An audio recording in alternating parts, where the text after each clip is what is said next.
Howdy, it is Kowalski from Nebraska. All right. Sorry about the false start before. What's on your mind? Well, firstly, Happy New Year's. Thank you. Happy New Year to you. I guess, what?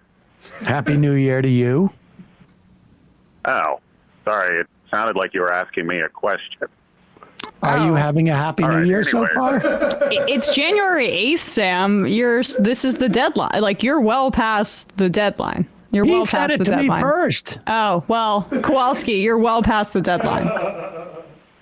Well, look, the New Year's has not been off to a great start. I mean, it's cold out. I'm being forced to work when my forebears were only obligated to take care of the livestock.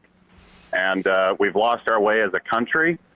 We're dying. We're a dying civilization because I should be at home next to a warm fire, enjoying a hot bowl of noodles, but instead I'm having to eat a cold sack lunch out in the fields. So, yeah, not a great year. Anyways, my complaints aside, I wanted to talk a little bit about... I mean, I got a thermos, I guess, but I mean, it still doesn't change the fact that I am a millennial being forced to work. Yeah. This is wrong. Exactly. Anywho, I wanted to talk just a little bit about farmer leverage, and I mean that in the business sense of leverage, because we don't have any political leverage. Anyways, farmers right now are at one of the highest points of leverage that you can have, which is essentially where you borrow against your assets in order to have cash on hand to pay for things. This leverage is predominantly against the farmland. Land is probably the most valuable thing in a farming. It is definitely the most valuable thing to a farmer. Land values have been going up nationwide, which has been like basically a piggy bank farmers have been borrowing against in order to offset the increased issues we have financially to make ends meet. I think this is going to, if it isn't already a bubble, is going to become a bubble people need to be on the lookout for, because if you think about it, a lot of rural areas did not fall into an economic recession in the Midwest during the financial crisis back in '08, nor after COVID. And I think a lot of that has to do with the fact farmers are able to borrow money and keep the bills paid, which, you know, keeps all of the people in the towns employed and basically the machinery moving.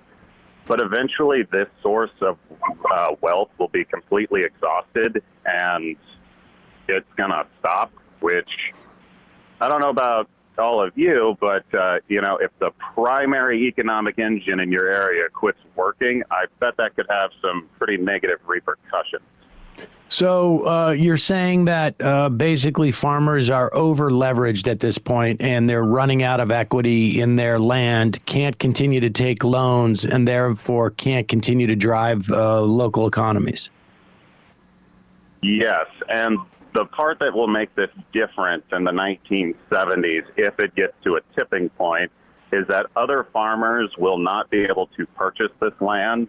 And we're already beginning to see that most of the new buyers for land are either corporate conglomerates out of major cities who are buying them as investment firms or investment properties, or you just have individuals like Bill Gates who are buying farmland outright in order to turn the farmers that farm it into tenants, and then they just receive rent payments in perpetuity. So I think as like an industry goes, farming is probably primed for a very, very negative shift, especially if we don't do anything that will change those economic prospects. And basically, I've said this before, but I am almost certain the best outcome we can have under a Trump presidency when it comes to agriculture is that the person who leads the USDA will be so incompetent they won't be able to destroy us as quickly as a competent person would. But I think as the trends are going now, we're basically screwed. And Kowalski, I've also looked into this. Yes. What about having ChatGPT control your combine while you sit in the farmhouse? Isn't that the future of farming?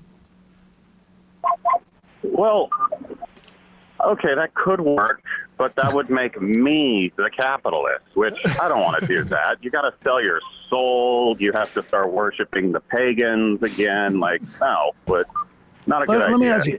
Is there data? Is there a source of data that would give us a sense of just how much farmland in this country is leveraged?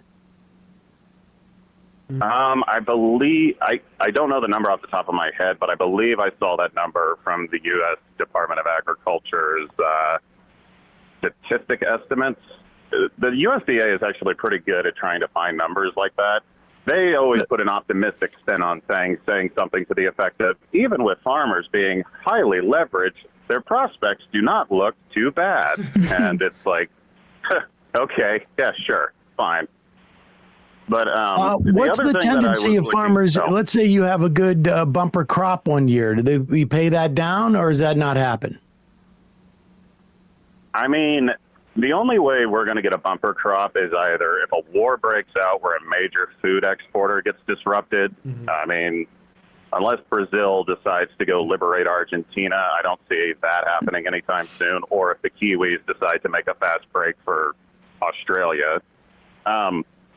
So, I mean, like, that's probably not going to happen, or a massive environmental disaster, which is actually quite possible. Like, right. If Australia gets hit with a super drought, like, that would benefit us. But obviously, I wouldn't want that. And that's only a temporary reprieve. Right. But the other issue with that is even when farmers do make a bumper crop, like, we'll be paying down on debt. We're not technically gaining, and then that just postpones the inevitable.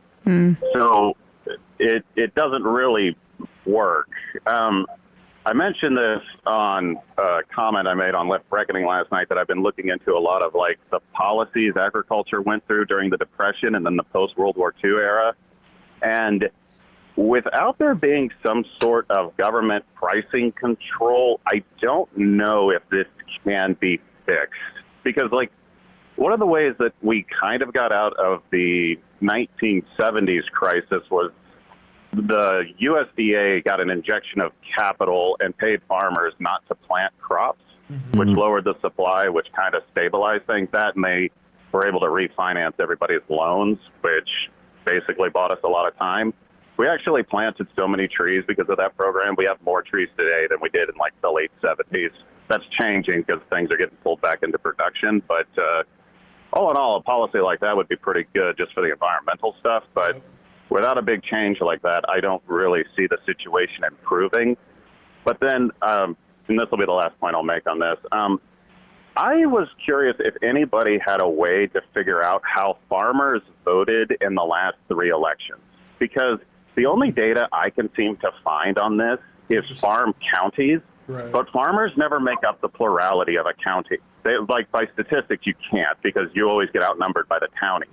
Right. So if, maybe John from San Antonio can figure that number out, because every time I've gone around and asked farmers, like, what their issues and stuff are, they pretty much completely agree with me and are always telling me that, like, yeah, we don't see Trump being able to, like, help us in these regards. We're kind of just hoping for that environmental disaster.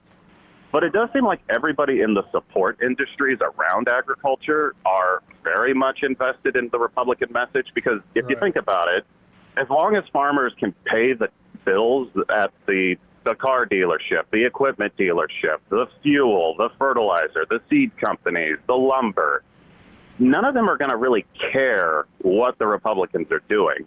And farmers make up the minority of essentially every county. So, like, their political opinion is basically ignored.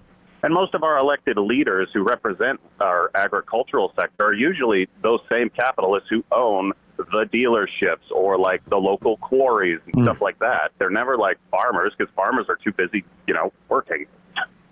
Yeah. So I don't know. It just seems like the more I dive into this. Yeah, you'd need the voter files, and I'm not even sure then you'd need to, like, cross-reference the voter files with, like, who's getting, like, a Granger catalog or something like that. I don't know. I don't know if anybody's done that. Yeah, the only thing that made me think of that was in England or Great Britain, they had done the research into where farmers voted on Brexit. Turns out farmers, though as a bloc, did vote in favor of Brexit, and most farmers are middle-aged men. They did vote at a lesser rate than the average middle-aged men of, like, their areas. Interesting. So I don't know. There might be some acknowledgement that like these conservative policies are not going to work. But I don't know. There's probably too many moving factors in there. But just, this is a big leverage issue. I think could be a very, very dangerous thing over the next 2 years, especially if interest rates stay as high as they are. Yeah, they may shoot up. I mean, we'll see. It really depends on what Trump does. Kowalski, Happy New Year. Good to hear from you. I know it's January. Yep, have a good one. Right. Hey, folks, don't forget to hit the subscribe button and check out our daily show. We do it every day at 12 p.m. Eastern for about 2.5 hours. We even take phone calls. You should check that out.